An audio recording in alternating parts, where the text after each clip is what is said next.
Des visites, celles effectuées par le ministre de l'Éducation nationale et de la réforme du système éducatif dans certains établissements scolaires à Nouakchott, c'était ce matin. Une opération, celle du nettoyage de la plage, précisément de marché du poisson, c'était ce matin. Une manifestation organisée par le ministère de l'Environnement et en collaboration avec l'Union européenne et l'ONG Selfie Mbalit. Une distribution, celle des espèces entreprises en espèces entreprises par le CSA au Gorgol. La commissaire était sur place aujourd'hui pour s'informer sur la situation.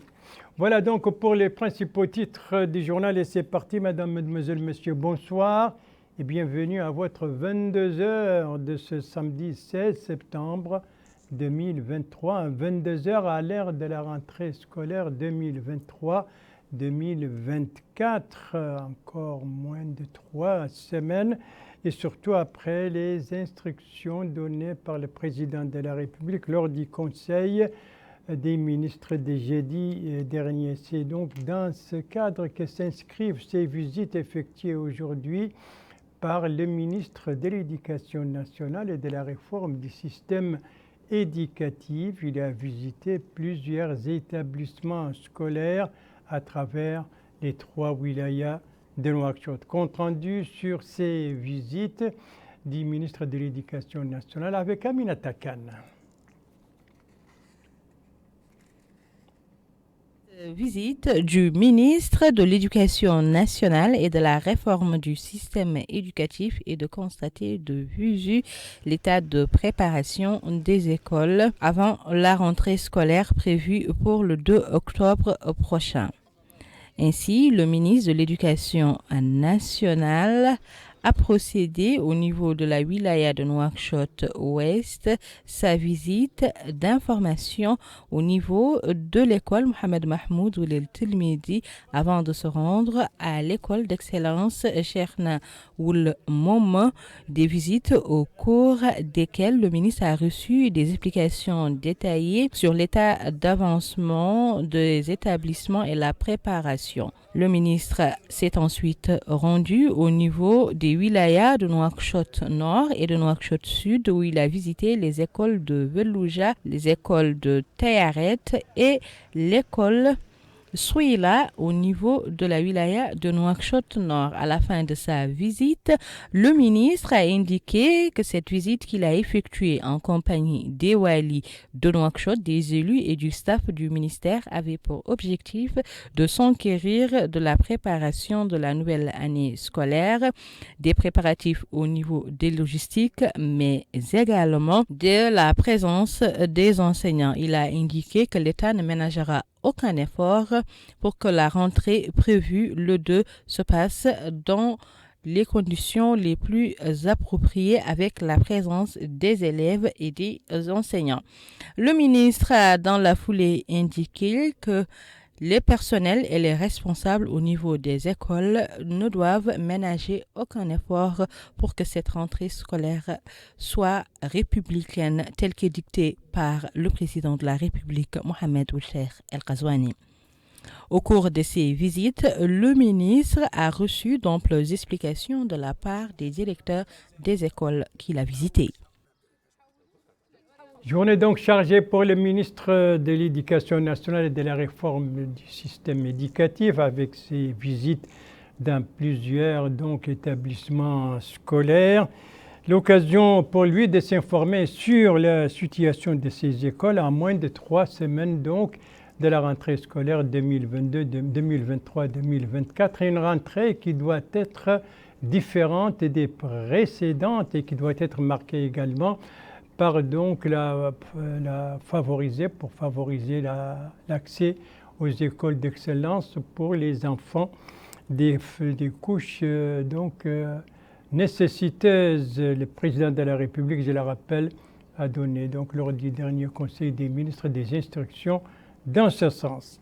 Voilà, après cette page pédagogique, une page environnementale consacrée à cette journée de nettoyage de la plage de Nouakchott, précisément le marché des poissons, journée donc supervisée par la ministre de l'Environnement, compte rendu d'Abdoulaye Demeba. Des membres des unités de la gendarmerie nationale et de la police, plusieurs jeunes de la FFRIM et des membres des associations de jeunes œuvrant dans le domaine de l'environnement ont pris part à cette journée de nettoyage des plages. Instaurée par l'Union européenne depuis 2017, cette activité est organisée en collaboration avec le ministère de l'Environnement et l'ONG Selfie Mbalit. Il s'agit de mettre en avant l'importance de la propreté de nos plages. Cette journée, c'est un moyen de nous rappeler que dans notre quotidien, nous devons nous engager contre la pollution de nos espaces, pour la protection des forêts, pour la protection de nos océans. Nos océans, comme vous l'avez tous si bien dit, c'est une source de revenus pour les Mauritaniens. C'est bien sûr une source de protéines, mais également une source de revenus. C'est un des piliers de l'économie mauritanienne. Le tourisme également, nous voulons le développer, l'écotourisme, et c'est grâce effectivement à des plages propres, à des bancs d'Arguin effectivement qui soient, je dirais, accueillants pour le commun des mortels, mais également à des températures qui fassent qu'on a envie de venir en Mauritanie, que nous aurons également attiré le touriste. Donc tout ça pour vous dire que l'environnement, c'est bien sûr pour le confort, mais également pour toute notre économie, que ce soit l'élevage, que ce soit l'agriculture. C'est vraiment central, c'est-à-dire que c'est en protégeant notre environnement effectivement que nous allons développer également l'économie mauritanienne. La mer fait partie de notre quotidien. Elle contribue massivement au développement économique et social de ce pays. Donc elle est source d'emploi. Elle participe à renforcer la sécurité alimentaire. C'est clé pour le développement du tourisme à l'avenir. Voilà. Donc, protéger les océans, c'est clé pour améliorer la qualité de vie, le cadre de vie de tous. Parce que Madame le ministre le sait, elle nous le rappellera, jusqu'à 37 millions de tonnes de déchets plastiques risquent de se retrouver dans les océans chaque année d'ici 2040. 37 millions de tonnes. Il est donc essentiel qu'on se pose des questions, qu'on se dise chacun de nous, dans notre vie quotidienne, qu'est-ce qu'on peut faire? Parce que nous, aujourd'hui, on a été sur cette plage, on ramasse chacun quelques déchets. Mais bien sûr, ce serait beaucoup plus simple si ces déchets n'étaient pas là au départ. Et c'est très difficile ensuite d'aller les recueillir évidemment. Le contexte lié à l'instauration de cette journée a été spécifié. Aujourd'hui, c'est le 16 septembre. Donc le 16 septembre coïncide avec la journée mondiale du nettoyage et depuis 2017, l'Union européenne organise ce qu'on appelle le EU Clean Beach, c'est-à-dire à travers le monde, ils organisent des journées de nettoyage sur les côtes, sur les plages, pour sensibiliser et déjà pour nettoyer et pour sensibiliser, pour que les gens, pour inculquer cette culture d'éducation environnementale aux citoyens. C'est notre environnement, c'est notre planète. Nous sommes là aujourd'hui pour notre planète, pour notre environnement. La ministre de l'Environnement, Lalia Camara, s'est rendue au niveau du marché des poissons afin de sensibiliser les acteurs sur l'importance de la propriété des lieux. C'est en compagnie du secrétaire général du ministère des Pêches et de l'économie maritime, Mohamed Mustafa Ould Abdi Ould Jeyid. Voilà donc cette journée de nettoyage organisée aujourd'hui à Nouakchott par le ministère de l'Environnement en collaboration avec l'Union européenne et l'ONG Safti donc Mbalit, la ministre de l'Environnement qui a supervisé cette action du début jusqu'à la fin. Eh bien, nous allons quitter la plage de Nouakchott au bord de l'Atlantique pour les berges du fleuve Sénégal pour nous rendre directement dans la wilaya d'Igorgol où se trouvait aujourd'hui la commissaire à la sécurité alimentaire. L'occasion pour elle de visiter plusieurs projets agricoles mais aussi de s'informer sur la situation des distributions cash donc en espèces entreprises par le commissariat. Compte rendu sur les activités de la commissaire avec notre correspondant permanent Mohamed Ali Salek. Compte rendu revient en français par Aminata Khan. Ces cash transferts distribués par le commissariat à la sécurité alimentaire sont au profit de 30 000 citoyens au niveau de la wilaya du Gorgol répartis dans les villages et Mokata'a de Kehedi, Toufndesiwi, Tokomadji, Nerwalo, Djoumel, Likseba et Ganki. L'occasion pour la commissaire à la sécurité alimentaire de donner à partir de Dar es Salaam, accompagnée du Wali Moussaed de la wilaya du Gorgol et de la représentante résidente du programme alimentaire mondial, ce programme de distribution qui permettront aux bénéficiaires de recevoir 4 mois durant des transferts pour améliorer leurs conditions de vie. Le montant global avoisine les 5 millions d'anciennes Ouguiya. S'exprimant à cette occasion, la commissaire à la sécurité alimentaire Fatmetoumine Khatri a indiqué que cette distribution au profit de plus de 30 000 citoyens de la wilaya du Gorgol a été mise en place grâce au partenariat avec le programme alimentaire mondial après une étude qui a permis de cartographier les populations qui sont dans la nécessité. Elle poursuit en indiquant qu'elle a atteint la 3e phase et qu'aucune anomalie n'a été signalée. La ministre a indiqué que sa visite au niveau de la wilaya du Gorgol lui a également permis de s'enquérir de l'état d'avancement des programmes et projets de développement mis en place par le commissariat à la sécurité alimentaire pour améliorer les conditions de vie des populations. La commissaire a mis à profit sa visite pour se rendre à Likseba et s'enquérir de l'état d'avancement du magasin d'une capacité de 500 tonnes. Le commissariat exécute cette année un programme d'élargissement de ces magasins qui sont en cours de construction et qui sont au nombre de 33 pour une capacité d'accueil de 125 000 tonnes. Elle a également visité en bout les projets agricoles exécutés par le commissariat à la sécurité alimentaire. La commissaire à la sécurité alimentaire donc au Gorgol pour s'informer sur les opérations de cash exécutées, ces opérations en espèces si vous voulez, exécutées par son institution et visiter plusieurs projets agricoles. Lui aussi est en visite à l'intérieur, en visite d'information à l'intérieur du pays, mais cette fois au Brakna. Lui, c'est le directeur général de l'Agence nationale du registre des populations et des documents sécurisés. Il était aujourd'hui à Alleg où il a tenu une réunion avec les autorités administratives, les élus locaux et les représentants de la société civile au niveau de cette wilaya sur les activités du directeur général et des précisions sur cette rencontre et l'objectif de la visite. Avec notre correspondant permanent là-bas, Mohamed Lemine El Hadi, compte rendu revient en français par Abdoulaye Demeba. Le directeur général de l'Agence nationale du registre de la population et des titres sécurisés s'est rendu au niveau de la wilaya du Brakna afin de s'enquérir du déroulement de cette opération de recensement complémentaire. Cette rencontre s'est tenue en présence du Wali Moussaïd du Brakna et des maires de cette wilaya. 2 mois suite au lancement de cette opération d'enrôlement complémentaire, nous sommes sur l'opération d'évaluation par rapport aux indicateurs de résultats. Il s'avère que cette opération est composée de 2 parties. La partie technique, celle-là, nous la maîtrisons, on n'a pas de souci pour la faire, mais il y a une autre partie qui nécessite l'intervention des acteurs politiques, des élus, de toutes les personnes intéressées par, si vous voulez, l'opinion nationale. Ces personnes doivent sensibiliser et mobiliser les citoyens afin qu'ils puissent s'enrôler et surtout les informer par rapport à la procédure d'enrôlement, les conditions, ce qui est demandé et ainsi que le contexte. J'ai souligné aussi que nous avons allégé la procédure qui existait et qui exigeait auparavant des jugements, qui exigeait la présence pour l'affiliation de beaucoup de personnes. Et ça, à travers un arrêté qui a été signé par le ministre de l'Intérieur et dans lequel les autorités administratives désignent 2 personnes ressources qui ont une connaissance parfaite du tissu social, d'accord, de la localité envisagée. Et à partir de là, on se suffit d'un PV signé par ces personnes ressources.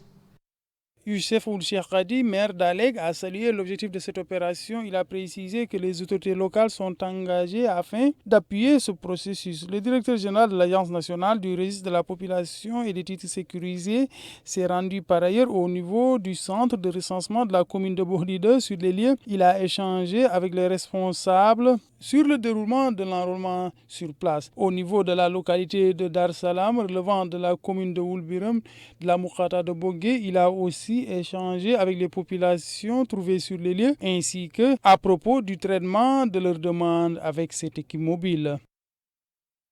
Évaluation et suivi donc de l'évolution de cette campagne, les difficultés rencontrées, les moyens de les surmonter, les moyens les plus efficaces pour les surmonter. Tel est l'objectif donc de la visite au Brakna du directeur général de l'Agence nationale pour les registres des populations et les documents sécurisés. L'occasion pour lui d'insister essentiellement sur l'importance de la sensibilisation et de la mobilisation des citoyens pour donc la réussite de cette campagne au Brakna. Merci de suivre les JTF d'El Mauritania. La suite du journal avec un atelier, une réunion, un championnat et la pluviométrie. L'atelier dont vous voyez déjà les images, eh bien l'atelier, c'est celui qui se déroule actuellement à Ayoun, un atelier de formation au profit des enseignants du fondamental sur la méthode des cours systématiques.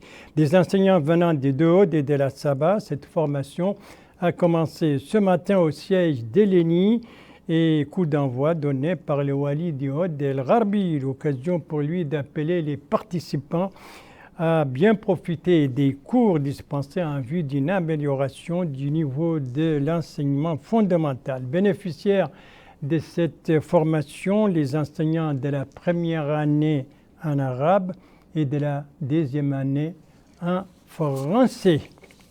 Des dizaines donc d'enseignants du fondamental en formation sur la méthodologie des cours systématiques, des enseignants exerçant dans les Dehod, les wilayas de Dehod et la wilaya de la Saba.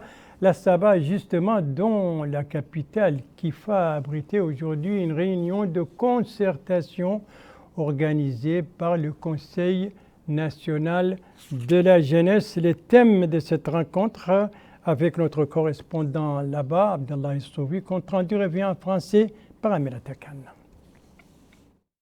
Les défis auxquels sont confrontés les jeunes et les moyens les plus efficaces pour y faire face, c'est le thème retenu par le Conseil national de la jeunesse lors de la réunion consultative tenue avec les jeunes de la wilaya de la Saba. Prenant part à la rencontre, le wali de la wilaya, Abderrahman Oulal Hassan, a d'emblée indiqué l'importance de cette rencontre qui représente, dira-t-il, une belle opportunité pour les jeunes de la wilaya. L'opportunité, dira-t-il, de présenter devant l'assistance leur vision, mais aussi les problèmes et les défis auxquels ils sont confrontés pour faire des propositions qui seront de nature à surmonter les obstacles pour le développement et la participation active des jeunes pour le développement local.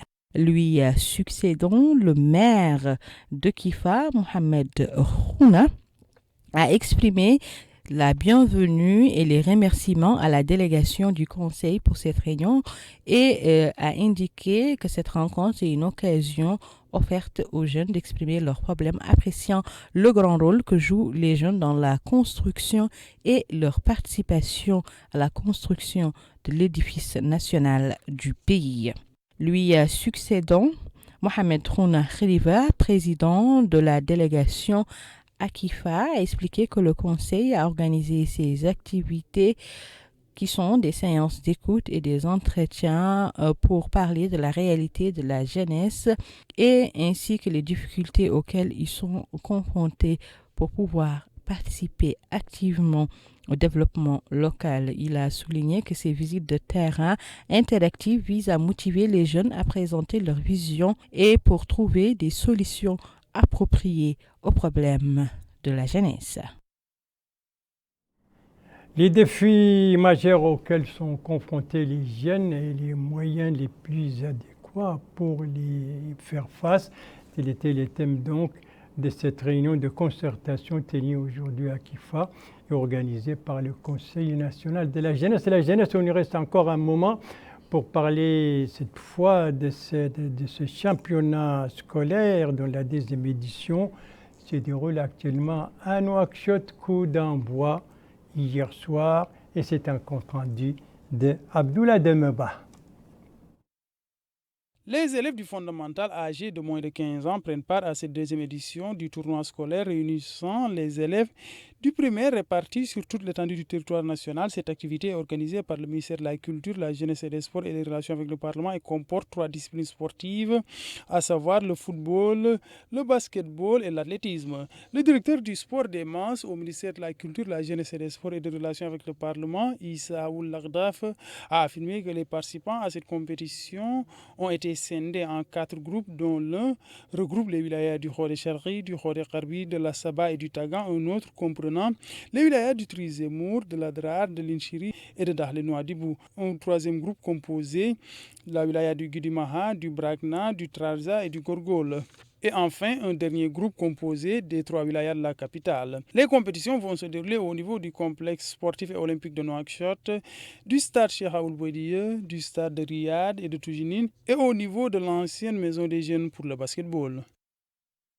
Voilà donc pour cette deuxième édition du championnat scolaire 2022-2023 qui se déroule depuis hier soir à Nouakchott et qui a 3 disciplines, le football, le basketball et l'athlétisme. La finale de cette deuxième édition, ce sera le 20 septembre prochain, un championnat avec participation de toutes les wilayas du pays, les wilayas du pays dont 8 ont été arrosés durant les dernières 24 heures, lesquelles, eh bien, on va les découvrir ensemble.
Voilà donc pour la pluviométrie enregistrée ces dernières 24 heures dans 8 de nos wilayas, le Dohod, la Saba, le Gorgol, le Brakna, l'Adrar, le Tagan et le Guidi Maha. En tout, 151 villes et localités ont été arrosées donc ces dernières 24 heures avec 2 pics, 71 mm enregistrés à Ahbal, au Hod El Gharbi et 70 mm enregistrés à Ojeft, en Adrar. Voilà, et c'est sur cette pluviométrie que s'achève ce journal. Merci à vous, Madame, Mademoiselle, Monsieur, de l'avoir suivi. Merci bien entendu aux équipes rédactionnelles et techniques qui ont participé à sa conception. Je vous en rappelle les principales informations. Ici, ce sont ces visites d'information entreprises aujourd'hui par le ministre de l'Éducation nationale et de la réforme du système éducatif. Visite dans plusieurs établissements scolaires dans les 3 wilayas de Nouakchott, ceci dans la perspective de la nouvelle rentrée scolaire. Ici, nous sommes à la plage de Nouakchott avec une journée de nettoyage là-bas organisée par le ministère de l'Environnement en collaboration avec l'Union européenne et l'organisation ONG Selfie Mbali.